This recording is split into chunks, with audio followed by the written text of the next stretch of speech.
Muito bom, Thomas. Podemos começar aqui? Sim, por favor. Tá ótimo. Bom, boa noite a todos, sejam todos muito bem-vindos. Eu quero, em primeiro lugar, pedir desculpas aqui aos participantes, convidados que estão com a gente. Nós tivemos que fazer um adiamento da data do nosso webinar, mas foi principalmente em respeito a todos que haviam feito a sua inscrição, para que tivéssemos aqui plena condição de discutir e trabalhar bem o tema que vamos trabalhar. Eu gostaria de inicialmente apresentar o Hub da Gestão, que está patrocinando, organizando esse evento, não é?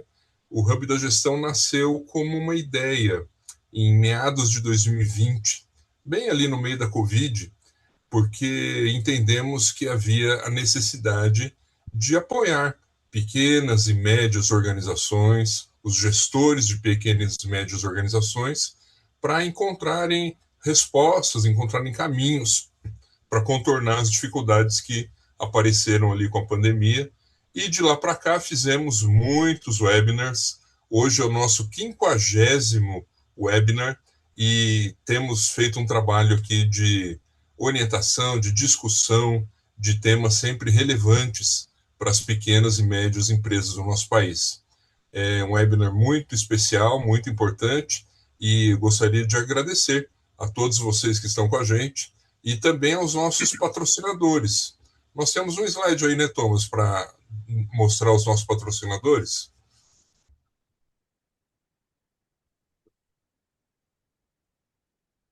Vamos ver se aparece aqui. Para mim está chegando ainda. Ótimo, todos por aqui. Então, agradecendo aqui aquelas organizações que têm apoiado o Hub da Gestão, a Britec, a Leveros. Leveros, inclusive, fez aniversário há pouco tempo agora. E são organizações que têm apostado um pouco na nossa existência e principalmente nas realizações dos webinars que a gente tem feito aqui. Então, muito obrigado aos patrocinadores pelo apoio que eles têm dado aqui ao nosso trabalho. Boa noite aí a turma.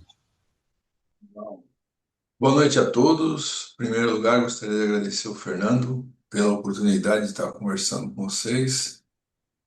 Sei que projetos que o Fernando está envolvido sempre são projetos muito bons, né? E é um prazer compartilhar a tela aqui, os conhecimentos com o Alan, que é um parceirão aí de longa data, né? Então, espero que seja bastante produtivo para todos nós e, de repente, compartilhar um pouco daquilo que a gente está vivendo no dia a dia, né? Com essa questão da NR1. Então, obrigado, muito honrado de estar aqui com vocês.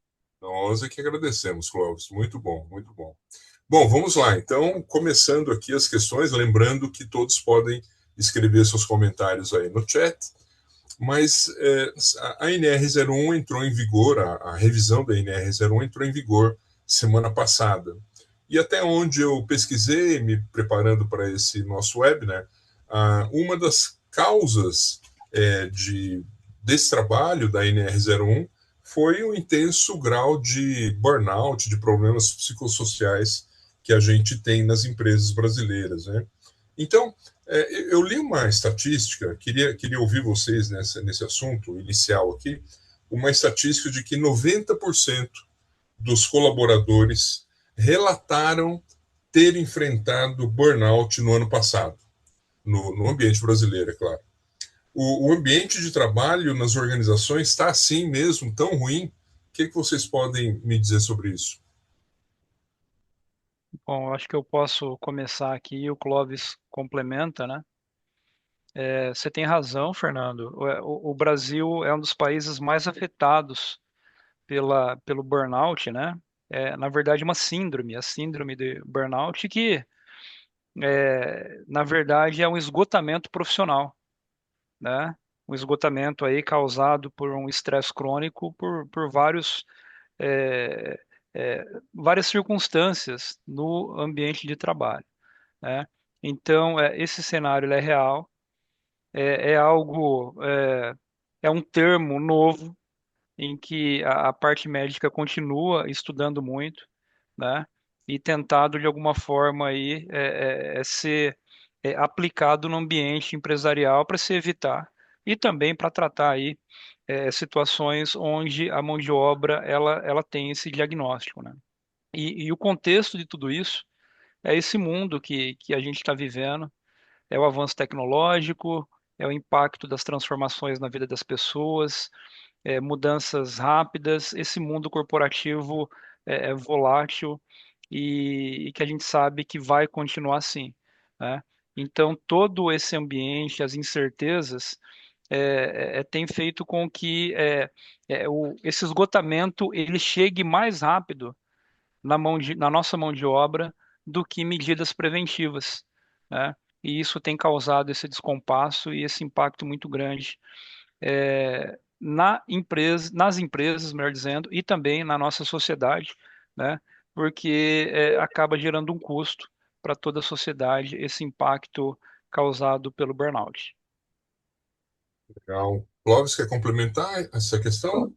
Então, é bem interessante pelo seguinte, né? Eu estava aqui, ó, os dados vão surgindo, né? Conforme a gente vai conversando. Então, eu, eu tenho um dado aproximado aqui que 70% dos trabalhadores, eles trabalham em micro e pequenas empresas no Brasil, né? É quem mais contrata. Então, se esse dado não tiver perfeito, a gente pode, mas a gente sabe, pro exemplo que a gente vai trazer, ele funciona muito bem. E certa vez um professor, um pesquisador, ele disse, olha, é, a quantidade de pessoas que trabalham em pequenas empresas, ele é muito grande, ele é absurdamente grande. Só que quando você começa a comparar o colaborador de uma grande empresa, de uma grande empresa, com o colaborador da pequena empresa, via de regra, empresas maiores, elas oferecem benefícios, ela oferece, né, o plano de saúde, vale refeição, vale transporte, uma série de coisas. E enquanto que a pequena empresa, normalmente muitos recebem o salário, muitos ainda trabalham sem registro profissional, esse tipo de coisa. Então, gera-se muito emprego, mas gera-se um emprego ruim, né? Ele tem é quase que um subemprego. E o que o Fernando trouxe aqui de informação, logo no começo, quando ele falou, olha, esse projeto surgiu no contexto da pandemia, né? Eu acho que esse é um ponto importante. Eu ia trazer, né? Eu ia trazer essa informação, dizer, olha, a semana passada, como foi, infelizmente, né? Foi a semana passada que a lei ela entrou em vigor e aí um monte de empresários ainda estavam naquela esperando, né? O que que eu vou fazer? Será que vai entrar em vigor? Será que vai prorrogar? Como é que vai ser? Porque a gente sabe que a demanda é muito grande. E aí então foi uma semana maluca fazendo reunião com milhares de pessoas, com milhares não, mas centenas de pessoas e falando e trazendo. E aí o contexto era justamente esse, a questão a questão da pandemia. Por quê? A pandemia ela trouxe um novo tipo de, a pandemia ela trouxe um tipo de consciência diferente para o trabalhador. Então, antigamente, a gente, por exemplo, 2019, 2018, e tal, a gente quase não se falava em home office. Eram poucas as vagas, eram poucos os trabalhos de home office. E aí, quando veio o contexto da pandemia, onde a gente achou que parou tudo, e aí eu estava aqui do outro lado. Eu estava dando suporte para as empresas. E eu achando que as empresas iam nos procurar porque a quantidade elas pedindo para demitir pessoas, a resposta foi totalmente o oposto. Elas estavam dizendo assim: olha, eu perdi um colaborador-chave, ele ficou a semana percebendo que dava para fazer coisas diferentes, ele perdeu um familiar, ele, qualquer coisa assim, e simplesmente ele já me avisou que quando voltar para o presencial, ele não vem pro presencial. Ele foi, ele tinha um sítio não sei aonde, aí ele percebeu que ele consegue trabalhar de lá. Ou seja, nós estamos vivendo uma nova era e ela tem o resquício, né, dela, ela está chegando para nós de diversas maneiras. Então, a NR1, na verdade, essa mudança da NR1, essa questão de burnout, ela ela pode ser utilizada de duas maneiras, né? Ela pode ser utilizada como obrigação, o que eu preciso fazer para cumprir o que está sendo solicitado, ou eu posso usar ela como uma inteligência organizacional. Conhecer um pouco mais e falar, opa, peraí, então eu conheço hoje muito mais sobre os meus colaboradores do que eu conseguia saber antes da implantação da lei. Então eu acho que esse é o caminho, esse é o cenário, né? Então, é muito, muito significativo. Muito bom, muito bom. Bom, eu queria fazer uma pequena enquete aqui com os nossos participantes, até para a gente entender como é que está essa preocupação com os aspectos psicossociais nas organizações que estão representadas no nosso webinar hoje aqui. Então, vou pedir para o Thomas projetar aqui a nossa enquete e temos um link ali no chat. Ou você pode usar esse QR Code que está aparecendo aí na tela, ou pode usar o link que está no chat, ou ainda pode acessar esse site, slido.com, digitando esse código que aparece do lado esquerdo inferior da tela. Então, pediria que todos entrassem aí na enquete, na quiz, e respondessem essa pergunta: qual a importância desse assunto, aspectos psicossociais, no ambiente de trabalho da sua organização, ou na organização onde você tem o maior vínculo hoje? Diga aí para a gente como é que está o posicionamento da sua organização ou da organização onde você está trabalhando, se você é consultor na maioria delas, onde você atua, a percepção de mercado que você tem a respeito da importância desses fatores psicossociais no ambiente de trabalho das organizações. Então, aqui a gente está, por enquanto, com uma distribuição interessante. 40% dos respondentes aqui estão dizendo que sabem que existem riscos, mas ainda não estão tratando necessariamente o tema, né? Então, isso já é um sinal de alerta para a gente, né? Porque a NR1 agora já entrou em vigor e os riscos estão dados aqui. Então, a maioria, de fato, está nessa categoria. Alguns, sinceramente, aqui já responderam que nunca pensaram no assunto. Obrigado pela sinceridade de vocês. Outros dizem que há riscos e já estão trabalhando em termos de diagnóstico. E uma pequena parcela disse que sabe que existem riscos e já tem até um plano de ação bem elaborado para esse assunto. Muito bom, muito obrigado pelas respostas, porque agora eu queria endereçar aqui para o Clóvis uma outra questão. Clóvis, você começa respondendo para a gente, por favor. Bom, a NR01 surgiu para tratar esse tema. Como é que essa atualização da norma pretende aprimorar a gestão desse assunto nas organizações? Como é que isso se dá concretamente, por favor? Legal. Então, o que acontece de mais importante dentro dessa questão da atualização da NR1 é que, do meu ponto de vista, é que se permitiu conversar com o colaborador sobre assuntos que muitas vezes não poderiam ser tratados, né?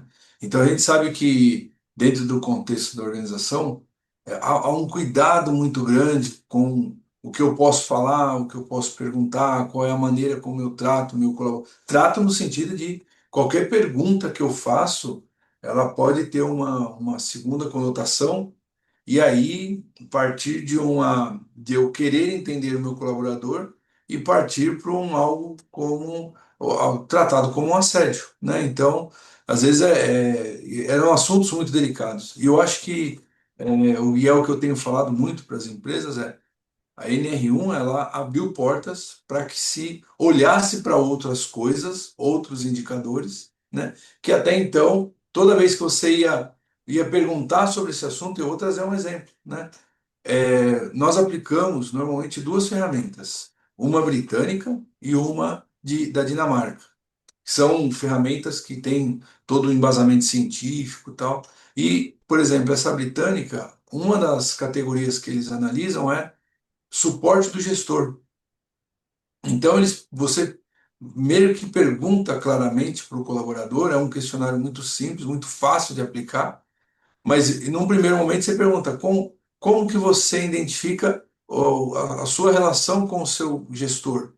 Como você identifica a sua relação com os seus colegas? Como é que você identifica a sua percepção em relação àquilo que você foi contratado?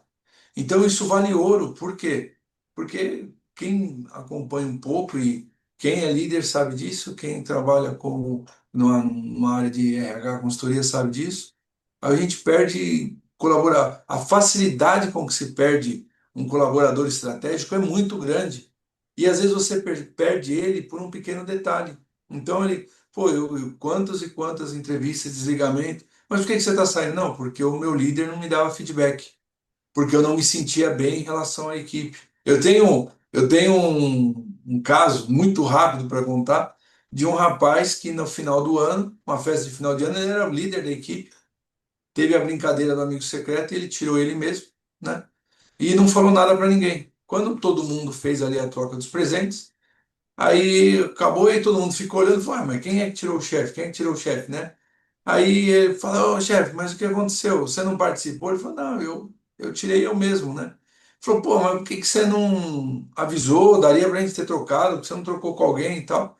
Ele falou, não, porque eu achei melhor assim, porque eu particularmente não gosto de ninguém a ponto de eu trocar um presente aqui, certo?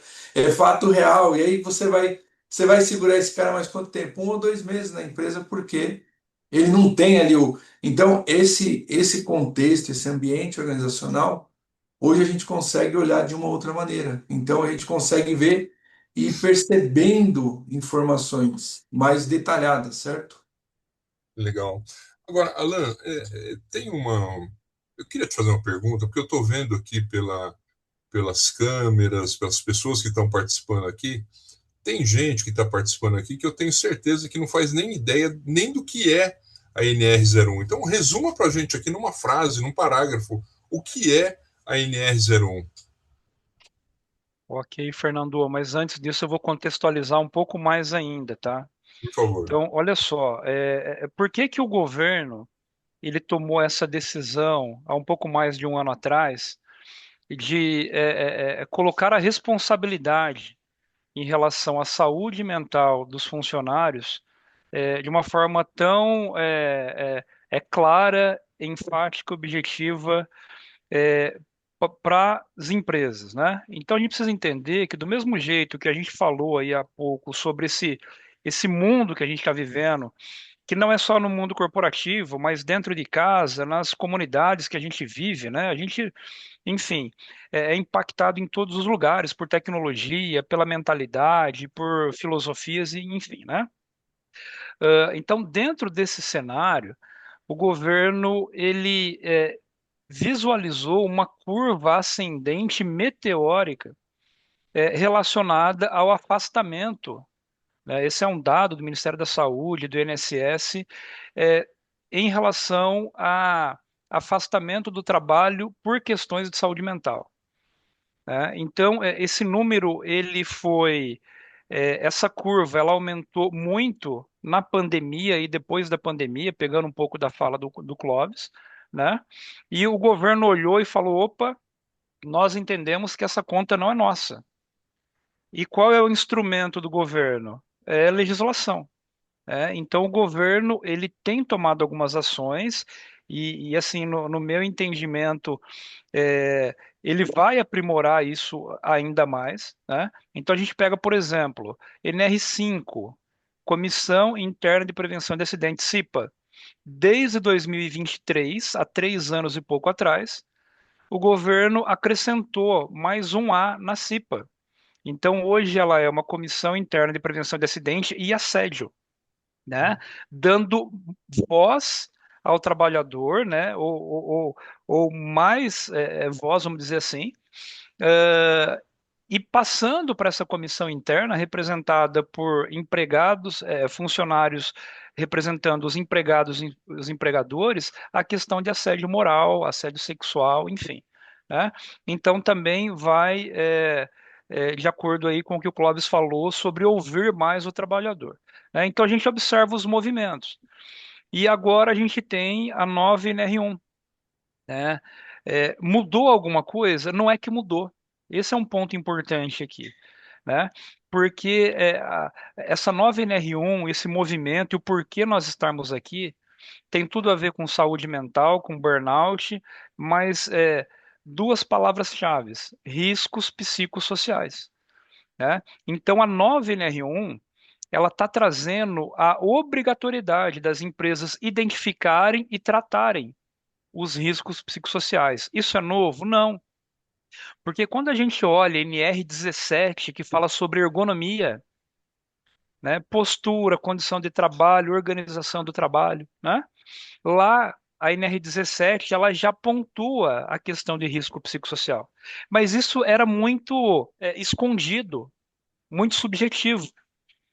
Então o governo ele começa a ver que ele está pagando uma conta, aí ele dá mais voz ao trabalhador, né? E agora ele vem com a NR1, que é a mãe de todas as normas de segurança do trabalho, é a norma que faz a gestão de risco, tanto é que o nome dessa norma é gerenciamento de risco ocupacional, né? Ela passa agora de uma maneira muito clara dentro dos seus itens e subitens que a empresa tem essa obrigação, né? Então a NR1 é uma norma regulamentadora, né, que trata da gestão de riscos ocupacionais. É a mesma norma que cuida, por exemplo, de um risco físico que é o ruído, em que eu coloco um protetor no funcionário. É a mesma norma que trata do risco químico, em que de repente eu preciso colocar uma luva impermeável, uma máscara específica. E agora essa NR1, ela também obriga a empresa, quando ela faz o mapeamento de risco para cada cargo, função dentro de uma empresa, olhar aquilo que a gente chama que é invisível, ou que era invisível, né, que são os riscos psicossociais, né? Então Entendi. agora nós temos essa obrigatoriedade, então trata a questão de estresse, de assédio moral, sobrecarga de trabalho, violência no trabalho e tantas metas absurdas, né, impossíveis de se cumprir e por aí vai, são muitos itens, né? Perfeito. Então o objetivo dessa mudança é tratar a saúde mental do trabalhador como deve ser tratado. Ótimo, ficou Tentei muito claro. compilar em poucos minutos. Ficou muito claro. Veja se eu entendi bem. A NR01 agora dá aos riscos de natureza psicossocial o mesmo tratamento que antes eram dados apenas aos riscos físicos, biológicos, etc. Legal. Exatamente isso, exatamente. E aí Uhum. entra o desafio, né? Em Sim. conseguir mapear realmente, verdadeiramente. E nos exemplos que eu dei, eu tenho ruído, eu comprovo que com protetor auricular eu resolvo. Eu tenho um Aham. risco químico, um solvente, né? Eu comprovo porque eu estou oferecendo um EPI, uma máscara eficaz, uma luva eficaz. Eu tenho um CA, eu tenho um certificado de aprovação desses equipamentos, né? E aí, como é que fica, né? Talvez aí, eu não sei nas suas perguntas ou do nosso público, né? Como é que fica, não só o levantamento, mas como é que fica a comprovação de que as medidas que estamos tomando são eficazes, né? Então, a gente observa que nós temos técnicas para o mapeamento, mas será que essa subjetividade ela desaparece completamente, né? Uhum. E como é que fica a comprovação do controle disso também, né? Então são muitos desafios. A gente está começando agora, né? E a gente observa que até o governo tem os seus desafios para fazer acontecer e para fiscalizar também. Perfeito. São ótimas questões. Mas antes dessa, Alan, eu queria colocar uma nova enquete aqui para o grupo, para entender melhor como é que é o perfil aqui dos nossos participantes e em relação justamente à preparação para atendimento a essa norma, essa atualização da NR01, né? Então eu queria novamente que vocês, por favor, ou usassem o link do chat, ou esse QR Code que está na tela, ou o código que está logo abaixo, para responder o seguinte: como está a sua organização ou as organizações com as quais você lida em relação a essa norma regulamentadora 01? Vocês já tomaram alguma providência na organização? Já estudaram o assunto? Como é que está a preparação e a adequação da sua organização em relação a isso? Ela é uma norma, ela tem força de lei a partir da semana passada. e como é que nós estamos, então, adaptados ou preparados para poder atender a essa nova lei que o governo brasileiro colocou sobre a vida de todas as empresas, né? Porque vale para qualquer empresa que tenha funcionário CLT, né? Então, independente de porte, estamos todos aí sujeitos a essa regulamentação. Bom, pelas respostas aqui, pelo menos metade das organizações já estão caminhando, já estudaram o assunto, já estão tomando as ações iniciais. 22%, de novo, obrigado pela sinceridade nas respostas aqui, né? Ainda não tomaram nenhuma providência. E alguns já estudaram o assunto, mas ainda sem nenhuma ação concreta, né? E já estão totalmente preparados para o atendimento, apenas 11%. E aí, um dos participantes aqui, Alan, coloca uma questão, um comentário aqui no nosso chat, dizendo que abrange PJs e contratos terceiros na empresa. É isso mesmo? Quer dizer, até um fornecedor da empresa pode ser abordado pela NR01? Alan, Estava mutado aqui. Bom, Opa, boa pergunta. Vamos lá. Primeiro ponto, para o empresário, para o gestor que está aqui, né? Todos são obrigados, né? Então, as normas, elas têm uma complexidade, né? E eu vou tentar, não estou menosprezando ninguém, eu estou tentando ser didático, né? Pelo assunto e pelo tempo também que nós temos. Então, vamos lá. Uma empresa classificada como grau de risco 1 e 2, o que é grau de risco, né? O grau de risco, a norma NR4, ela classifica o KNAI da empresa pela gravidade que pode se ter para os empregados, né? Sofrerem qualquer tipo de acidente. Tá? Estou sendo bem simplista. Então, nós temos um ambiente onde a chance de acontecer o acidente menor é grau de risco 1, e nós temos óleo e gás, energia, mineração, siderurgia, com grau de risco 4, que é um ambiente extremamente perigoso. Tá? Então, olhando a NR1, nós temos a possibilidade de um empregador ele solicitar no site do Ministério do Trabalho uma isenção. Ele pode dizer: ei, aqui ó, nós não temos nenhum tipo de risco, né?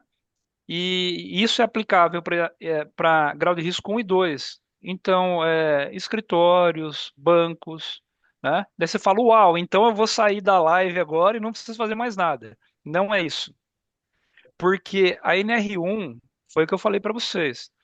A questão de risco social não é nova, mas ela estava escondida lá na NR17, né? A NR17, ergonomia, ela obriga as empresas a fazerem uma análise ergonômica preliminar e, dependendo dos riscos levantados na análise preliminar, ela fazer uma análise ergonômica completa, né? Chamada AET, Análise Ergonômica do Trabalho, que é um documento muito complicado, tem um trabalho de campo muito grande e um trabalho burocrático depois também, né? Então, olha só, uma empresa que tem somente parte administrativa e o seu contador ele diz, olha, aqui pelas normas de segurança você se enquadra em um ou dois. Você pode até dizer, olha, eu peço a isenção, né, daquilo que é aplicável na NR1 relacionado ao Programa de Gerenciamento de Risco, que é o PGR. Você não precisa fazer o PGR, ok? Ah, mas e agora as outras normas? As outras normas você não tem isenção, né? Então você pode até deixar de fazer um PGR onde tem que constar risco psicossocial, mas só que a INR17, Análise Ergonômica Preliminar, AEP, ninguém é isento, tá ok? Então voltando à pergunta do chat, Fernando, né? Então você presta serviço em uma empresa, né? Essa empresa ela tem determinados riscos, você tem que acompanhar. Tá ok? Uma empresa que vai prestar serviço no seu estabelecimento, você tem que exigir tudo, né? Porque você tem uma coparticipação, uma corresponsabilidade como contratante, tá ok? Então, a norma ou as normas, elas não flexibilizam. Então, se houver algum tipo de passivo isso vai chegar para você, tá bom? Ou então, se tiver uma fiscalização e você é o responsável e a contratada, o terceiro, não atende, você também poderá ser autuado, tá bom? Então, existe uma flexibilidade no PGR que está na NR1, mas não isenta você fazer o trabalho da NR17, que obriga a fazer risco psicossocial. Posso ter um funcionário, posso ter 1.000, pode ser grau de risco 1 ou grau de risco 4. Eu preciso conhecer, tratar e fazer a prevenção da saúde mental dos meus trabalhadores. E em caso de não tratamento ou tratamento inadequado, Alan, qual o nível de consequência que uma empresa Ó, pode ter? vamos lá. Hoje, eu tô, isso é o FIR, essas conversões, né? Mas vamos pensar assim, ó. Hoje, o Ministério do Trabalho e Emprego, ele aplica por item, quando o assunto é segurança, um auto de infração, uma multa, que vai de R$ 400 a R$ 4.000. Estou arredondando, tá? Tá. Se enquadrar para saúde, é de 630 mais ou menos a isso, de 630 a 6.300, tá ok? Então, o que que acontece? Aí vai da interpretação do auditor fiscal do trabalho. Então, ele pode olhar o poder econômico da empresa, ele pode olhar se é reincidente ou não, ele pode olhar a gravidade daquilo, né? E ele vai aplicar. Tá Tá. ok? E isso é por item. Então vamos pensar assim: eu não tenho documento. Então tudo que pede no documento, ele vai destrinchar isso e ele normalmente ele não dá uma multa porque você não tem o documento, porque o documento ele contempla tudo. E quando você pega a norma, cada item pode gerar um auto de infração. Tá Uhum. ok?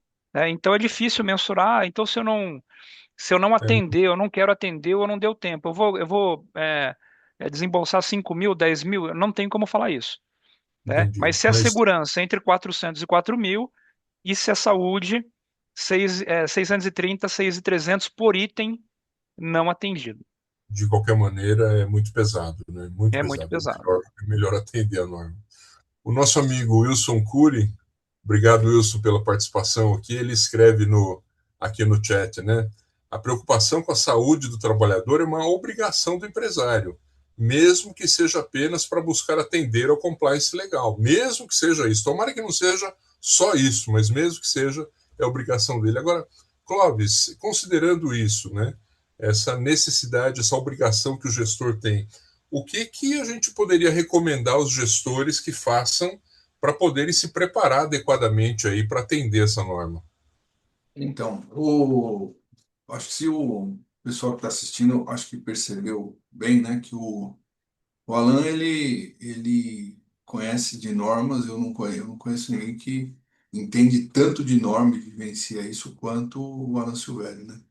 E a minha especialidade, ela envolve a questão da aplicação de testes, aplicação de ferramenta, até porque, e aí até respondendo a pergunta do chat, é que você pode olhar para esse contexto da forma tal, o que eu faço para poder, né, seguir um compliance ou coisa nesse sentido e atender o mínimo necessário, né? Só que o que a gente vem trabalhando muito junto das empresas é o que a gente vem chamando de inteligência organizacional, né? Então, qual que é a maior reclamação dentro da área de recursos humanos? Qual era a grande reclamação dentro da área de recursos humanos? Perder colaborador. Esse é um... você pode perguntar, faz uma enquete aí, você vê que quase todas as empresas, às vezes empresas fecham vagas, elas desistem de contratar o colaborador, porque elas ficam 9 meses, um ano, tentando contratar alguém para uma determinada vaga e elas não conseguem. Por quê? E são vagas ruins? Não, às vezes são vagas muito boas. Às vezes você faz toda uma estrutura dentro da tua empresa, traz um colaborador, depois de um ano e meio, ele percebe e fala, não, eu não faz sentido essa conexão. E hoje, uma das ferramentas na qual eu trabalho e as empresas, eu acompanho muito, eu faço parte da rede oficial do Copsoc, por exemplo, da Dinamarca. Até hoje, eu já vi mais de, vamos arredondar, eu já vi mais de 100 aplicações dessa ferramenta. Até hoje, eu vi apenas uma aplicação correta. Ou seja, é muito importante, o Alan está mencionando a questão da multa parte da pergunta é o que eu faço para me adequar, como é que eu faço para comprovar isso? Então, uma das coisas que você pode fazer e que você faz é, por exemplo, aplicar ferramentas adequadas, certificadas. Então, por exemplo, aquela pesquisa de clima, ela não serve para NR1. Ah, uma pesquisa que eu tenho aqui de cultura, ela não representa exatamente o que eu vou precisar entregar, o que o fiscal vai olhar e o que ele quer ver primeiro, né? E eu acho que aí é um ponto importante. As pessoas acham que algumas outras fiscalizações do trabalho, elas muitas vezes elas partiam do próprio governo indo buscar um determinado setor ou segmento. Quem vai ser o start, muitas vezes, dessa fiscalização vai ser o próprio acidente de trabalho. A hora que o funcionário chegar lá, que ele chega no INSS e aparece lá, olha, CID, e aí ele identifica, pô, CID de burnout, ou de outro tipo de doença, de risco psicossocial, existe até um indicador que ele relaciona isso com o KNAI da empresa. Então, opa, ramo de atividade, mais o tipo de doença, essa empresa aqui, ele já tem uma ideia mais ou menos e diz, opa, há uma propensão maior e a gente precisa promover uma fiscalização. Então, o que que a gente tem apresentado e mostrado para as empresas? Você aplica por exemplo, na área que é a minha principal área de atuação, que é essa análise, por exemplo, o que que nós fazemos? Nós aplicamos ferramentas, nós entendemos, aplicamos ferramentas, olha, 100% regradas à metodologia. E aí eu vou dizer para vocês, eu tenho que reforçar isso. Essas ferramentas, elas exigem o anonimato dos colaboradores. Então, um dos principais erros que a gente vê é que às vezes eles aplicam o teste e eles abrem mão disso, né? Ou tem um certo indicador, ele tem. Não, não é esse o propósito. O propósito é a gente entender como é que esse contexto está. E aí, uma vez que eu encontrei a febre, eu começo a trabalhar no o que é que está causando isso. Então, isso envolve treinamentos, envolve uma série de coisas. Na sua pergunta, Fernando, estava assim, como é que eu comprovo? Você comprova mostrando, por exemplo, o fiscal, se ele vier à sua empresa por uma questão de validação, o que que ele vai ver? Ele vai ver, olha, tá aqui os indicadores que eu coletei na data X, tá aqui os treinamentos que eu fiz, tá aqui o acompanhamento que eu tenho feito com os colaboradores, tá aqui o meu plano para daqui 3 ou 6 meses, certo? Então eu vou mostrar para ele o quê? Que aquele fator, risco psicossocial, é importante dentro da minha empresa. E o que é que eu vou, como é que eu estou trabalhando, lidando com aquilo? Para quê? Para que menos pessoas cheguem a esse estágio desse dado alarmante que você trouxe. Então é um processo de acompanhamento. Então eu vou lá, olho para todos esses indicadores e começo a trabalhar esses indicadores dentro da organização. Então, algumas pessoas perguntam, Cláudio, você aplicou um teste hoje. Quando é que você vai aplicar de novo esse teste? Depende da rotatividade da empresa. Empresas de alta rotatividade, 6 meses você já tem que aplicar novamente.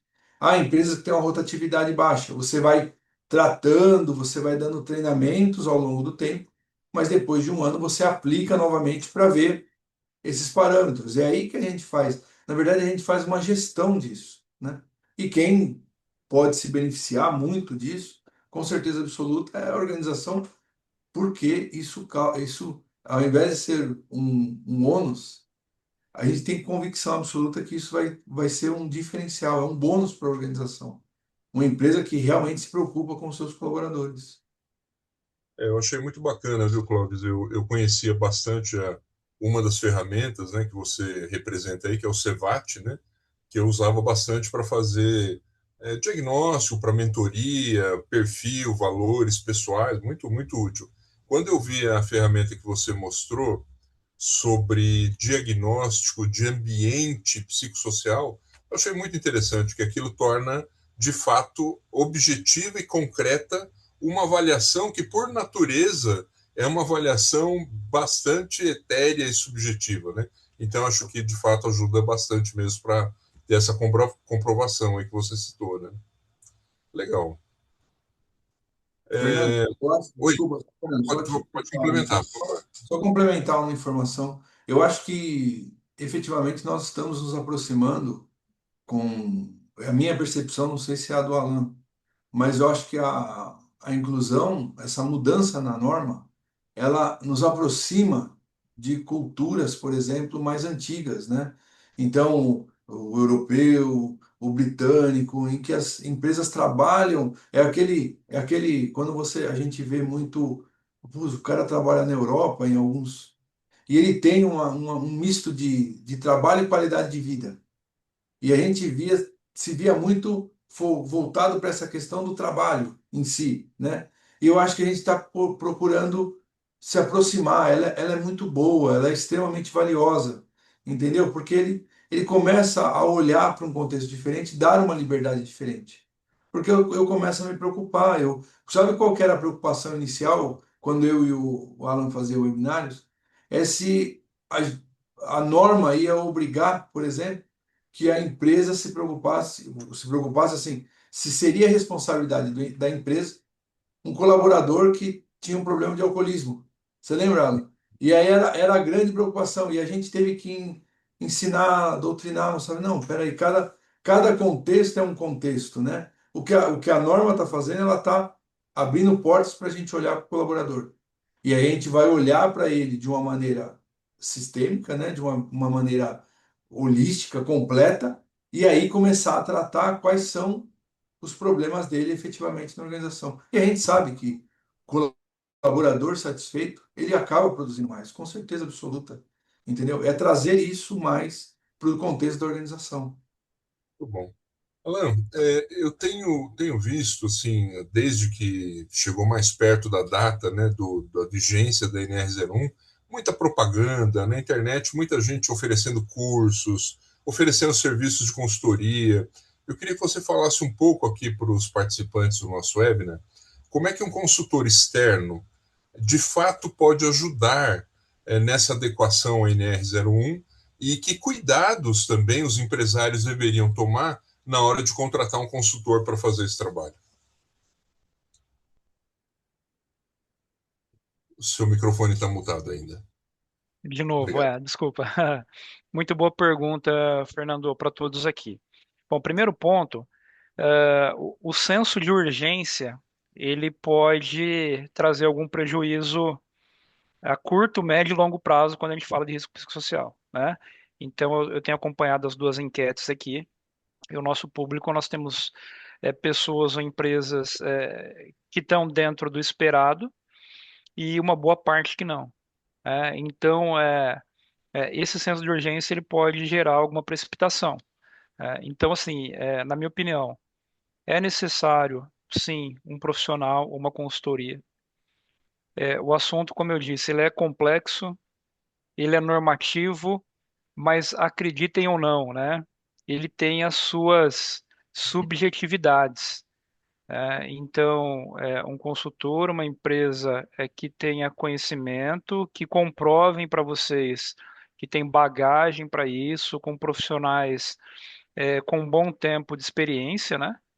É muito comum, às vezes, o engenheiro ali, ele tem 30 anos, 20, o que seja, mas ele coloca, não desmerecendo ninguém, mas alguém que não tem a experiência necessária para construir o seu material, o seu programa, né? Então, tomem cuidado com isso.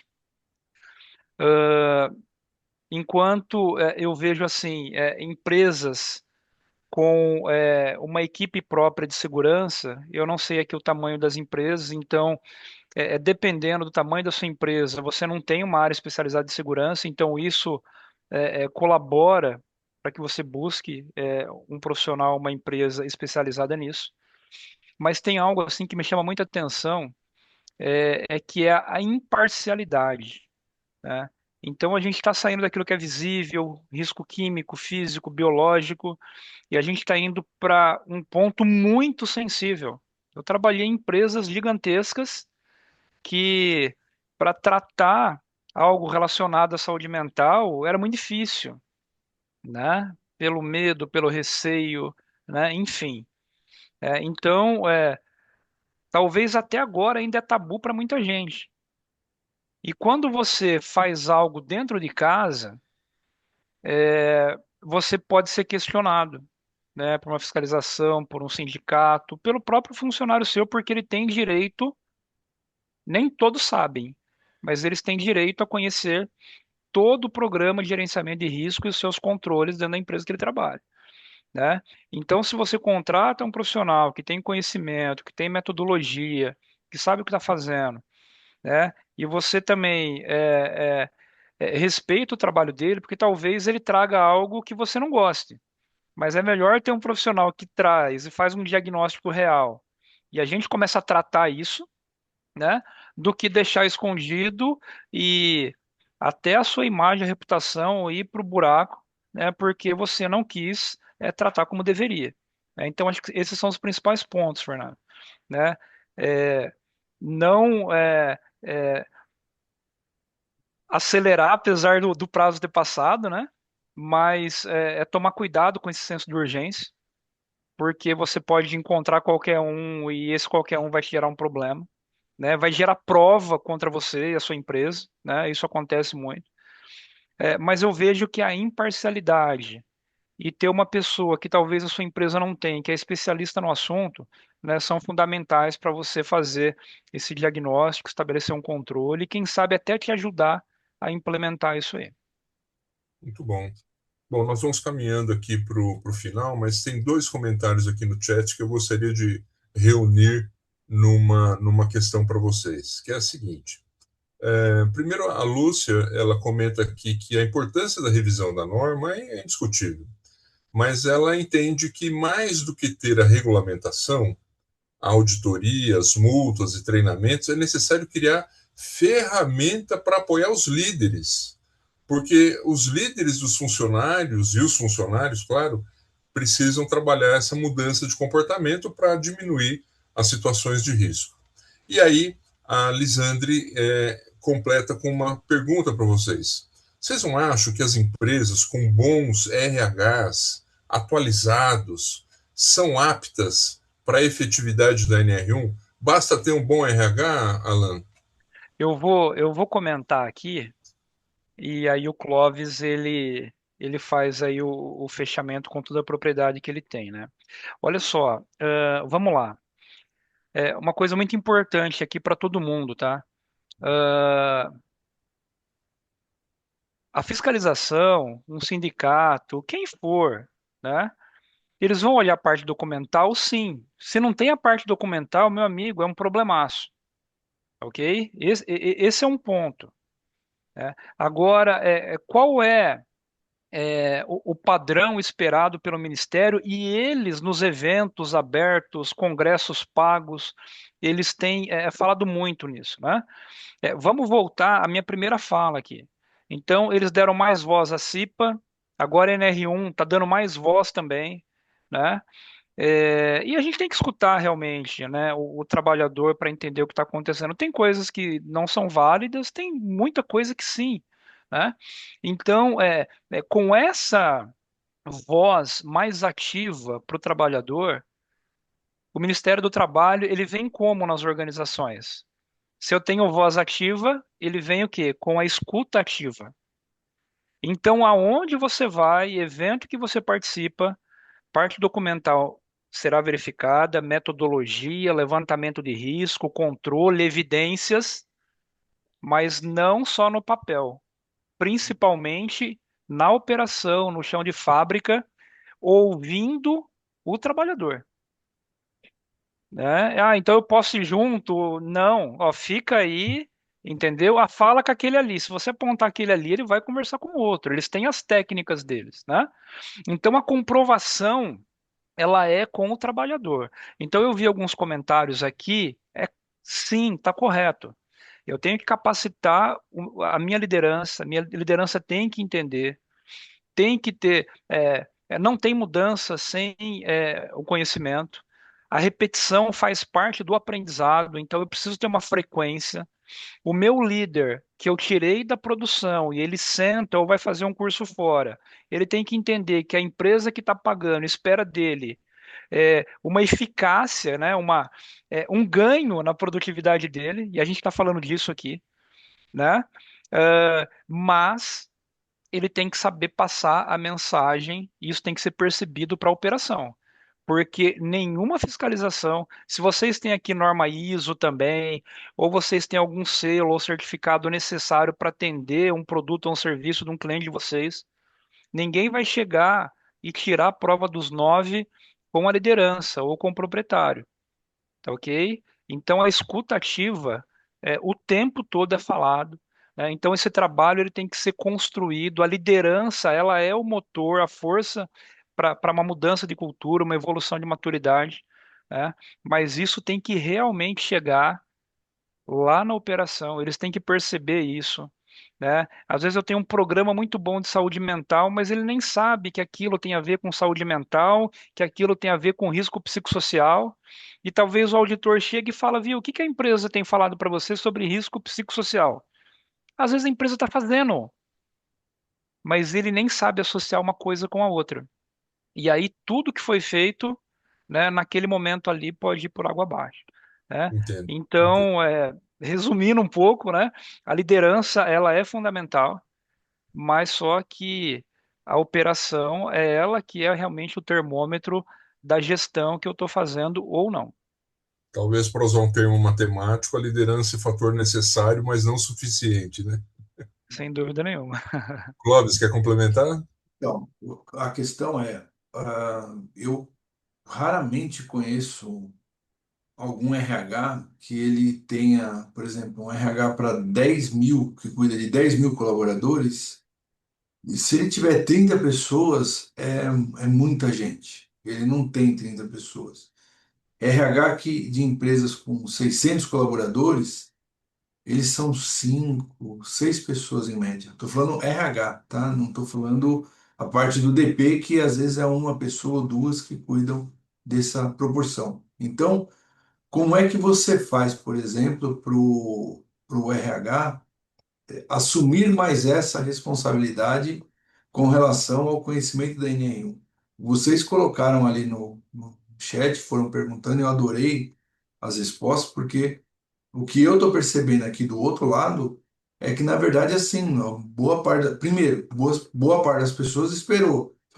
Será que vai adiar mais uma vez? Não, não adiou. Então, hoje é dia 25, eu vou deixar e vou ficar esperando. Amanhã, 8 horas da manhã, eu quero saber se vai adiar ou não. Não, não adiou. Então, eu quero falar com você. Clóvis, você me mandou e-mail, você me encheu as paciências e agora eu quero falar com você. Então, primeiro lugar, o RH hoje ele é enxuto, absurdamente enxuto.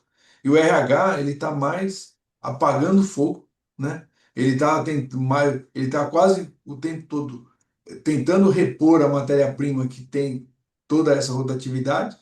E aí, em alguns momentos, ele pensa: peraí, agora ele respira e fala: não, agora eu vou ter que arrumar um treinamento X, agora eu vou ter que arrumar uma determinada coisa. Mas, via de regra, ele não tem essa tomada toda.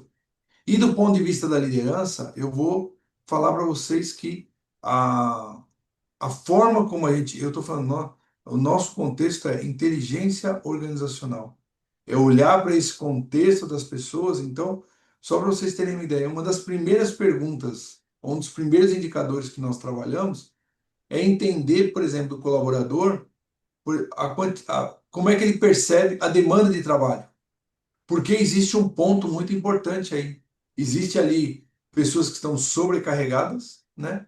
Então, elas têm, é tanta coisa que tem que fazer que ele não dá conta. E também tem aquelas pessoas que elas percebem que a quantidade de trabalho que chega para elas, ele não é suficiente para colocar todas as suas habilidades em prática. Então, você entender esse equilíbrio e conhecer o colaborador, ele é fundamental. E aí parte para esse contexto do que o Alan falou. É a minha possibilidade de conversar com as pessoas, é a minha possibilidade de entender. Ou seja, quando a gente fala de uma ferramenta, a gente está falando de um antibiótico, né? Nós estamos falando de algo que a gente vai tirar a fotografia, a gente vai medir todo mundo. Mas os pormenores ali, o entender e conhecer, ele vai ser do dia a dia, da observação, do contato, do, do perceber o que está sendo feito. Então, qual é a maior questão e qual é o nosso maior problema? É conseguir realmente provar para o colaborador que aquele teste que ele vai fazer é um teste anônimo, porque ele não confia mais, ele foi tantas vezes mordido por coisas que ele passou, que ele vai fazer, não, não, isso aqui não é possível que isso seja bom para mim. E aí ele fica naquele receio, e aí você tem que mostrar, não, peraí, ó, deixa eu te explicar, ó, tá aqui todos os fatores, não pode ser quantidade X, menos de 10 pessoas não dá para responder esse questionário. Se tiver, aí vem o executivo e diz, olha, eu preciso que você me dê os resultados do departamento X. Cara, eu não posso. Eu não posso porque eu represento uma marca que tem, né? Eu represento uma ferramenta que tem determinados indicadores. Então, infelizmente, eu não vou poder ser. Eu posso fornecer a informação como conjunto, mas Uhum. individualmente eu não posso fornecer isso. E aí vem a parte da comunicação muito forte. Bacana. Alan, o Antônio Paulo Marques aqui, o nosso amigo Totti, está perguntando aqui onde que a gente pode buscar a parte documental para usar na empresa e ter tudo isso registrado para preparação para uma futura vistoria. Como é que a empresa, o empresário pode se precaver em termos de documentação? Ok. Antes de responder, prometo que eu vou ser rápido aqui. Em relação à questão da Lisandre, né, e o Clóvis comentou muito bem, vocês não acham que empresas com bons RHs, enfim, né? Então eu vou falar aqui a minha experiência rápida de 1 ano e meio, 2 anos para cá, quando veio esse assunto à tona, né? Então, no primeiro momento, eu desenhei uma estratégia em que saúde e segurança faziam todo esse trabalho de base, esse diagnóstico, e vamos pensar assim, do final dessa fase de diagnóstico, com o estabelecimento de um plano de ação, o RH vem aqui e agora tem muitas ações que são do RH, né? Então, essas ações são de vocês, essa aqui da saúde, da segurança, enfim. E aí eu comecei a observar a complexidade e a gente acabou mudando o desenho dessa estratégia, né? Então, como é que a gente faz hoje? Em empresas médias, grandes, né, principalmente, ou aonde tem RH, desde a fase inicial, né? Alguém do RH participando. Não precisa entender, não é formação técnica de saúde, de segurança, mas por que é importante? Para ouvi-los, mas também para eles saberem de onde nasceu todo o trabalho, porque no desdobramento das ações, né, para melhorar, para mudar, para anular, para manter, né? Toda essa gestão que vai perpetuar, que vai aprender e vai melhorar, né? O RH ele vai estar o tempo todo conosco, porque a gente está falando de pessoas, tá ok? Então, assim, o RH resolve tudo. Eu não sei se foi essa a intenção da Lisandre, não. É, a, a, a complexidade é tanta que a gente precisa de equipes multidisciplinares, tá ok? Então, é importante o RH participar em todas as etapas do processo. Indo agora aqui para a pergunta do Antônio Paulo Marques. o Antônio Paulo Marques. Aqui, eu estou vendo ela aqui. Olha só, não tem, apesar assim de ter no mercado alguma coisa, né, não é um produto de prateleira. Precisa ser construído isso, né? A gente está falando de uma avaliação de risco que eu posso estar trabalhando com duas empresas do mesmo segmento, com talvez processos semelhantes, mas eu tenho diferenças ali, né? Por quê? Porque a minha organização de trabalho, ela pode mudar dependendo da liderança que eu tenho, né? Da gestão de processos que eu tenho e por aí vai, né? Então eu preciso construir isso, tá bom? Então é necessário um funcionário próprio, uma consultoria que vai fazer esse trabalho e vai construir toda essa parte documental que precisa ser materializada no dia a dia do operacional. Muito bom. Bom, eu não posso encerrar sem antes dar a palavra aqui ao nosso amigo Pedro Ivanov, lá diretamente da Europa. Já deve ser mais de meia-noite lá. Pedro, coloque aí a sua questão, por favor. Abra o seu microfone e diga para a gente.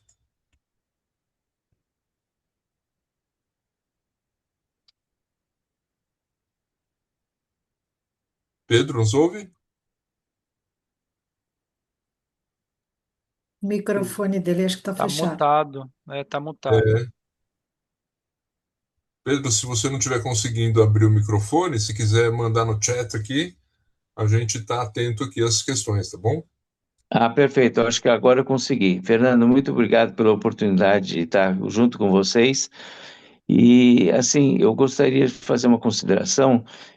Dentro de um trabalho que eu estou executando aqui na Europa nesse momento, eu percebo que, além da regulamentação, sempre existe uma necessidade, um interesse do próprio governo em trazer as condições necessárias para as empresas poderem executar e seguir a regulamentação dos assuntos tratados.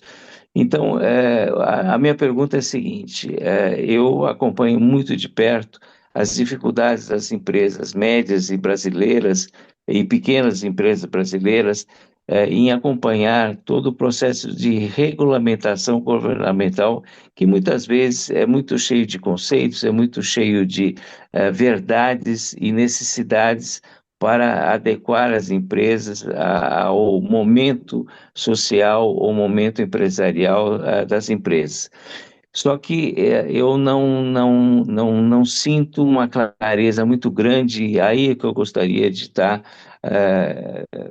perguntando para o Clóvis e para o Alan o quanto que o governo efetivamente, além da regulamentação, ela cria condições efetivas para que as empresas, através das suas limitações financeiras ou de organização de do seu momento organizacional, possam efetivamente seguirem as regulamentações e trazer isso a um resultado, a uma necessidade ligada ao seu negócio. Posso rapidinho aqui, Fernando? Depois o Claro. Clóvis aí. Pedro, boa pergunta. Olha só, como eu falei que eu tenho participado de alguns eventos e tem muitos colegas que têm participado de outros tantos aí, o próprio Ministério, né, ele reconhece, é, eu não sei se eu estou falando pesado, mas assim, a falta de preparo dos auditores fiscais, tá ok? É, tanto é que vai ser uma surpresa para nós quando as coisas começarem a acontecer. Então, assim, o que que o governo tem feito? Tem feito encontros, tem permitido que auditores e gerentes e outros cargos participem de eventos abertos e assim a gente tem observado uma sinceridade, uma clareza deles em relação a isso. O governo soltou um manual, ele não chega a ser completamente elucidativo, mas ajuda muito quem trabalha com isso. Ele soltou há pouco tempo também em cima do manual. Olha só, ele soltou um manual, mas o manual gerou muitos questionamentos. Então você pode entrar lá no Ministério do Trabalho e questionar, né? E aí alguém lá em Brasília, em algum momento, vai responder. Então eles viram o volume de perguntas e eles soltaram há pouco tempo atrás, em cima do manual, né, um documento chamado Perguntas e Respostas, né, que dava mais esclarecimentos sobre o manual, né? Além disso, eles têm feito algumas lives, né, que ficam registradas no YouTube. Se vocês procurarem aí Canpat, Canpat, né, são algumas campanhas que o governo ele faz e tem ali verdadeiros cursos, sabe, sobre a NR1, sobre algum tema específico dentro da NR1 voltado para risco psicossocial, né? Então, a gente vê assim um compartilhamento, né, de conhecimento, porém,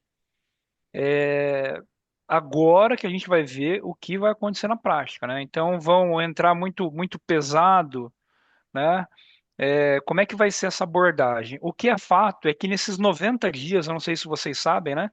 começou, como o Fernando falou, dia 26 de maio, segunda-feira da semana passada, e nós temos 90 dias de um aprendizado maior, né? Então, se algum fiscal aí for na empresa de vocês, ele pode instruir, né? Ele pode fazer algum apontamento que a gente chama de pedagógico. E aí ele vai ter que fazer uma segunda visita quando vencer esses 90 dias. Tá ok? Então ele não pode autuar nessa janela de 90 dias até o final de agosto.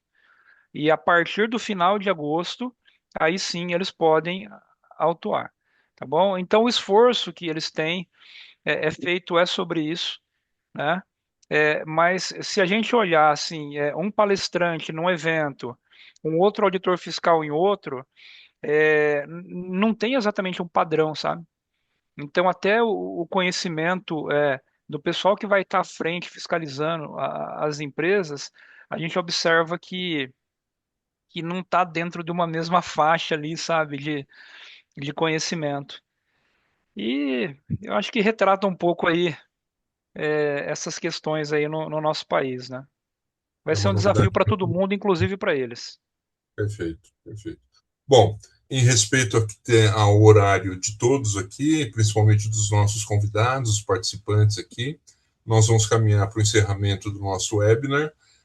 O assunto é vasto, complexo, importante, mas eu acredito que nessa uma hora de conversa aqui foi muito importante, muito interessante para a gente dar uma boa pincelada inicial para quem precisa se preocupar com esse tema nas suas organizações e até para a sua vida pessoal como trabalhador. Afinal de contas, aqueles que são inseridos nas organizações vão ter algum tipo de consequência e benefícios também dessa nova norma. Então, eu pediria a vocês que fizessem as considerações finais de vocês, começando aqui pelo Clóvis, a quem eu agradeço muito a participação, Clóvis.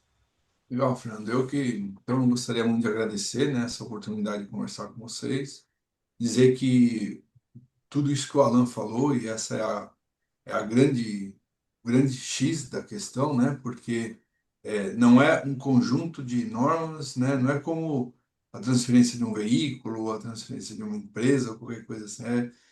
Ainda estamos organizando, né, como deve ser feito. E uma das principais coisas que eu gostaria de chamar a atenção é a preocupação sobre o que nós estamos fazendo efetivamente, né? O que a empresa está fazendo e como ela está fazendo. Então, eu vou fazer uma brincadeira aqui, que dá tempo de falar, mas eu convido alguém para comer uma feijoada na minha casa e coloco lá um refrigerante de uma marca totalmente desconhecida, né? Você vai olhar para aquele refrigerante em cima da mesa e vai falar, opa, o que será que ele pôs dentro da feijoada, né? E o que a gente percebe, e o que eu estou sentindo no mercado muito, é que tem muita gente tentando encontrar o atalho. E o atalho vai servir como uma confissão de culpa. Essa é a grande questão. Então, tem bastante gente que está refém de soluções baratas, simples. O Alan até diz a NR1 não é um produto de prateleira. Cada caso é um caso. Então, tem que sentar, tem que conversar, tem que falar, e aí você entende o seu caso e está aqui uma. E você vai ver que você tem muitos mais ganhos, né? A NR1 ela abriu portas importantíssimas, né? Quando você entende a NR1, você fala, opa, peraí, então quer dizer que eu consigo ir além com os meus colaboradores, né? Então, esse é um ponto muito importante. E, com certeza absoluta, eu gosto muito de conversar, participar, entender sobre empresas e coloco-me à disposição aí caso alguém precise, tenha alguma dúvida, algum contexto. O nosso principal objetivo é, como nós falamos, eu e o Alan estamos há quase 2 anos conversando com grupos e grupos, né? Mostrando qual é esse contexto da NR1. Então, agradeço, Fernando, agradeço ao Hub de Gestão. Foi um prazer muito grande estar aqui junto com vocês. Nós é que agradecemos. Alan, obrigado pela sua didática, as explicações tão claras e simples e diretas para a gente aqui. Obrigado pela sua participação. As suas considerações finais, por favor. Fernando, eu que agradeço a oportunidade. A gente fica à disposição, já falando em nome do Clóvis. Tem muita coisa para conversar, né? Agradecer aí também a presença de todos, os questionamentos. Eu dei um joinha aqui, quase para todo mundo vendo o chat aqui rapidamente, né? Não deu para acompanhar o tempo todo. Mas o que fica, na verdade, é a importância, não só da parte documental, acho que ficou claro aqui, né? Mas a principal proteção da empresa é a coerência entre aquilo que está escrito, né, e aquilo que está sendo praticado. E aí entra algo, eu faço as palavras do Clóvis a minha, né, de uma outra maneira, mas a fundamentação metodológica, ela é fundamental. Desculpa a redundância, né? Então, ninguém vai tomar um refrigerante desconhecido, né, como ele falou aqui, mas essa coerência, a principal proteção, ela passa por um bom profissional, ela passa por uma fundamentação metodológica, uma rastreabilidade nas decisões. Tudo isso vai mostrar, né, a robustez da minha gestão em relação aos riscos do meu negócio, né? E principalmente dos riscos psicossociais. Por quê? Porque eles são mais difíceis de identificar, de monitorar, de comprovar, né? Então, fica aqui essa minha mensagem. Eu posso, sem os documentos, fazer acontecer? Você pode até fazer, mas só que você vai estar exposto, né? E tem um ponto importante, Fernando, eu falo muito, mas rapidinho, né? Pessoal, olha só. É, é, do mesmo jeito que você fica abismado com as informações que a Receita tem quando você vai ali tratar o imposto de renda, né? Esse ano eu fui pegar ali a minha declaração quase pronta e eu falei, nossa, tem coisa aqui que eu nem, né? Fiquei abismado com o nível de informação.